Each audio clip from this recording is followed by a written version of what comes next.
दर्शक बंधु देखिपे ये सब माछ चाष करने मेसीन जो मैंने माछ चाष करुँच कि माछ चाष करने को चाहते ये मेसीन देखिए आप कुंड साहाय्य माछ चाष करेंगे।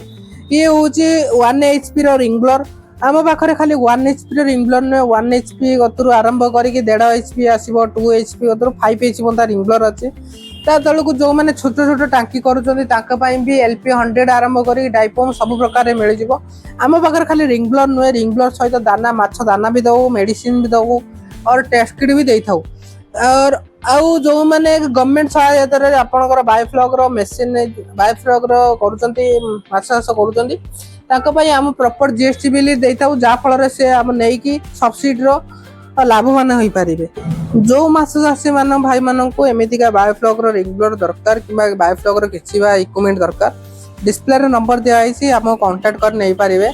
हमें 30 टा जिल्ला को बाय बस रे हमें दे पारो डिलीवरी करि पारो।